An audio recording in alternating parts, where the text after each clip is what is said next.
Hey everybody, what's going on? So, I normally don't like to share the bad stuff that happens in life in my videos, but you know what? Life is life. We have good days, we have bad days, and you know what? I want to share some of these bad moments with you. So, as we all know in the disability community, that the world really isn't made for us, and sometimes we're reminded of that a little too harshly every now and then. I know I said I try to be positive as much as I can, but you know what? There's some instances that do remind me that, hey, you're a blind person, and that things are going to be a little bit more challenging and a little more scary, actually, as well. So let me start off by saying that I hope that none of you have to go through this, or if you have gone through this, it's been already in the past.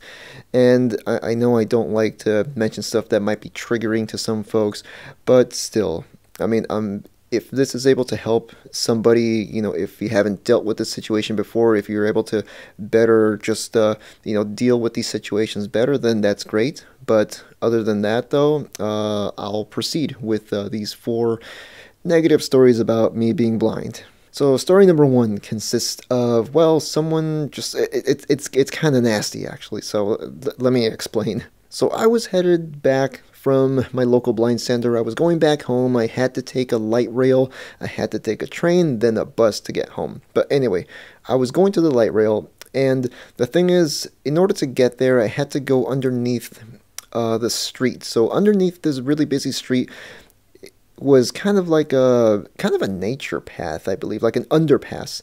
It's really strange. So it veers off from the sidewalk, it veers off to a path that goes off into the left, and then that takes you to like some sort of nature trail that's connected to a park. So it's like a bike path, it's a jogging or hiking path, and then you go underneath the busy street. And then you go up the other side. It's another passageway, another path to street level. So it's kind of weird. It's like, you know, one moment you're in the woods, and next thing you're back in civilization. It's kind of weird. But anyway, as I was making my way there, I was making my way back, and as I was walking back up towards street level, I hear someone yelling, "Get the expletive out of my way." And I had no clue who this person was, what they were talking about. I didn't even know if it was directed towards me because they were pretty far away. A few moments later, though, I hear their voice get a lot closer, and they're still yelling the same thing. "Get the expletive out of my way." Okay, so maybe that's towards me. So it's likely towards me. So this time I try to walk as much to the left as I can of this pathway. So I'm just trying to squeeze as much as I can to my left and hoping that I still have, you know, enough room for him to cross. So he does cross and he whizzes past me. But the thing is, the moment he just went past me, I feel something wet hit my face. And a split second later, I realized this guy had just spit in my face as he sped past me on his bike. And he hit me pretty good. He hit me in the face, and my sunglasses, my hat, like my shirt, and I tried to wiping it off my face as much as I could with my sleeve, but it was still disgusting either way. So I made my way to the light rail station. Then at the train station, I went to the bathroom to just, you know, wash myself off as much as I could. It was still pretty disgusting, and it was upsetting. I tried not to let it get to me, but still. I kind of didn't want to share this, but at the same time I did, because like I said, I wanted to share some of my worst moments. You would think that for someone on a bike that they would slow down for somebody who's using a cane, and no, this guy just kept speeding by. All he wanted to do was, I guess, go by faster, and like I said, he was really intent on just not slowing down. But still, that's probably one of my worst disability stories right there, just as a blind person. So the second instance is with an Uber driver, and I was heading back from meeting someone. I was heading back home, and I was ordering my ride. Everything was going fine. I ordered it properly. I mentioned to the driver, I texted the driver, told him that, hey, I'm blind, I use a white cane. So I go outside and I'm waiting, and the driver's maybe a couple minutes away. I get the notification that they're 1 minute away, and I wait and I continue waiting. I'm still waiting. It's like 5 minutes later, and I think I see a car, but I'm in a street full of parked cars, and this car is also parked. I think their taillights are on, but I'm not sure. And next thing you know, this car just pulls out, and that's when I get a notification telling me your ride's been canceled. Yeah, I mean, they just canceled on me, and I thought that they were going to at least let me know that they were there because obviously I'm gonna have trouble seeing them. I guess they just didn't realize that I sent them a message because sometimes drivers don't get messages or they don't bother to read them because, I mean, yeah, they're driving, I know that, but still, I made it clear that, hey, I'm blind, I use a white cane, so you would think that would translate to, hey, this guy can't see well. But to be fair, maybe I should have actually walked to the car myself as well, just to make sure if that was my ride. The thing is, the car was a bit of a distance away, so that's why I disregarded it. I wasn't sure if it was just, someone else, like maybe waiting for someone. I don't know, but still, I mean, I will admit that part of it was my fault as well. So for next time though, I do mention that, like, hey, I'm blind, I use a white cane, but sometimes I also add, please announce yourself when you're here, because I learned that one from my girlfriend. So thank you, girlfriend.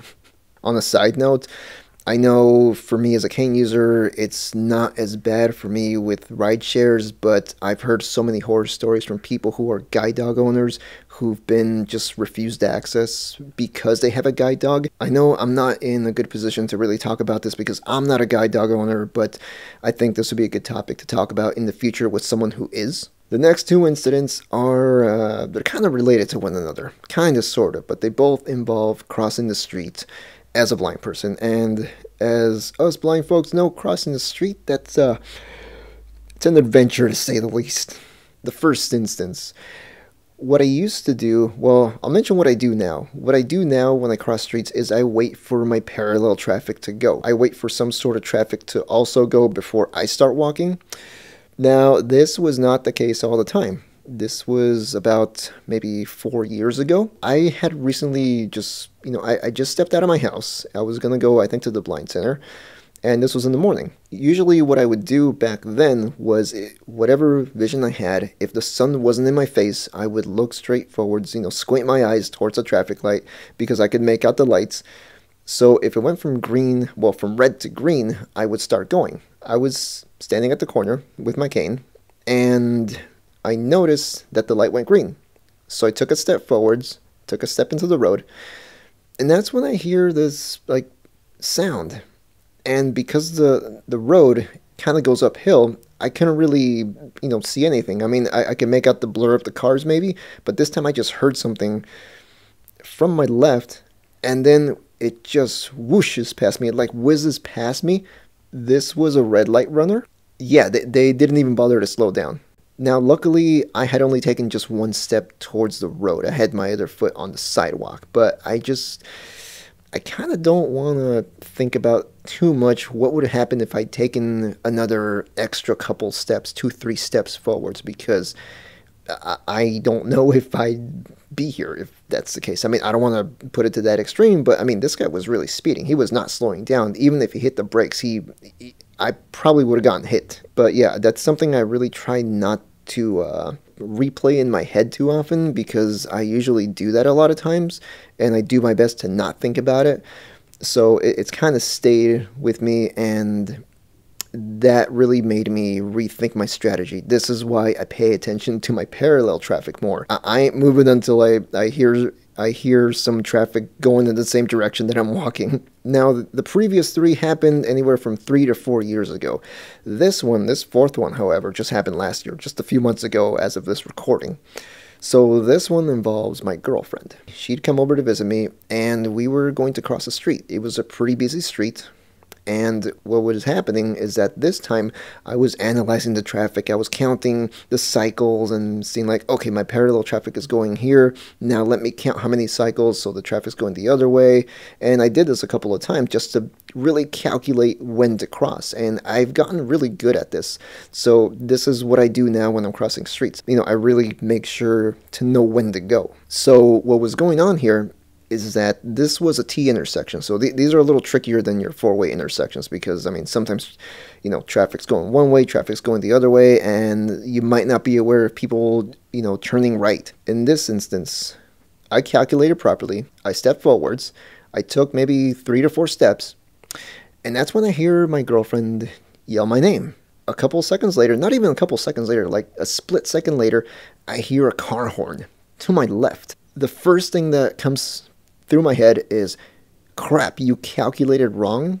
How? And second of all, there's a bunch of cars coming your way. You better back off quickly. So I scurried back, onto the sidewalk. I walked backwards, and you should never do that when you're using a cane. That was just all reflex. So I did that. I just wanted to get back on the sidewalk as much as possible. The thing is, I had calculated properly. But what ended up happening is that this guy was turning right and didn't see me until I started walking myself.